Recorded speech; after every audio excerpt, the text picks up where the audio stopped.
Mirrors. They're literally everywhere, right? In your bathroom, your car, the phone in your pocket. We use them so often we don't even give them a second thought. But behind that simple, everyday reflection is this incredible story. A story about technology, about psychology, and really about our deep, deep need to see ourselves. So let's take a closer look, shall we? Okay, I want you to just imagine something for a minute. Picture a world with absolutely no reflective surfaces. None.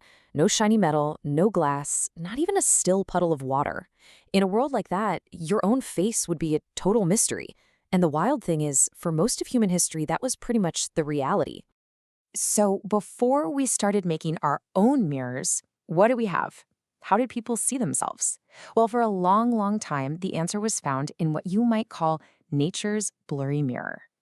That's right, our very first mirror was nature. The still, dark surface of a lake or a pond. I mean, this idea is so ancient, it's captured in the Greek myth of Narcissus. The handsome hunter who stumbles upon his reflection in the water and just falls completely in love with it. He just can't look away. It's such a powerful story about both the wonder and the danger of seeing yourself. Eventually, of course, we tried to capture that reflection for ourselves. The first attempts started way back, around 8000 BC. People would take dark volcanic glass, obsidian, and polish it like crazy. Then, fast forward a few thousand years to the Bronze Age, and we moved on to polished metals like copper and bronze. We even got some basic glass mirrors around the 1st century AD. But honestly, all of these were a million miles away from what we have today. And this slide really puts it into perspective. Those early mirrors, they were dark, they were blurry, and they were usually pretty small. Your reflection would have been this kind of hazy, distorted version of you. It's nothing, and I mean nothing, like the crystal clear image we just take for granted. To get that, we needed a real technological revolution. So how did we get from a blurry piece of rock to that perfect reflection we know today?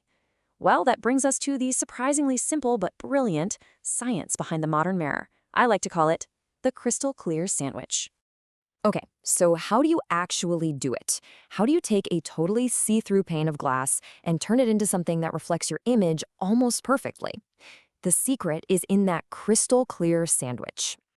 The process is actually way simpler than you might think. First, you start with a sheet of perfectly clear, high-quality glass. Now, here's where the magic happens.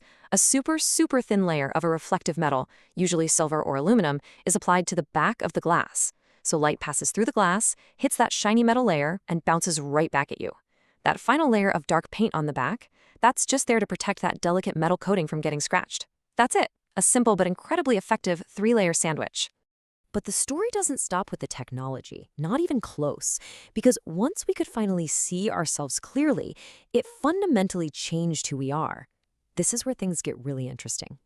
I mean, really think about this for a second. Before mirrors became common household items, which really only happened during the Industrial Revolution, your entire sense of your own appearance was shaped by what other people told you. You had to rely on descriptions from your family or your friends, or maybe, if you were lucky, the way a painter decided to portray you.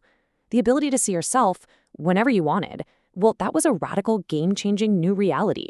And having that constant access to our own image, it created these huge psychological ripples.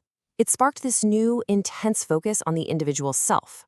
Suddenly, personal appearance and fashion became way more important. The demand for self-portraits exploded. You could even argue it gave rise to this whole culture of self-promotion, where our appearance became something to manage and present to the world. Sound familiar? Yep, this is the direct ancestor of our modern obsession with the selfie. The mirror became a powerful tool for both deep self-reflection and, well, for some serious ego obsession. Which brings us right back to our old friend Narcissus. That ancient myth is more relevant today than it has ever been. It's this timeless warning that a reflection, whether it's in a quiet pond or on the glowing screen of your phone, is a double-edged sword. It can lead to some incredible self-discovery, or it can trap you in a cycle of self-obsession. So at the end of the day, a mirror isn't just a piece of silvered glass. It's the physical result of a human quest that is literally thousands of years old. A quest to see ourselves, to know ourselves, and to figure out who we really are. It's a fundamental part of the human journey.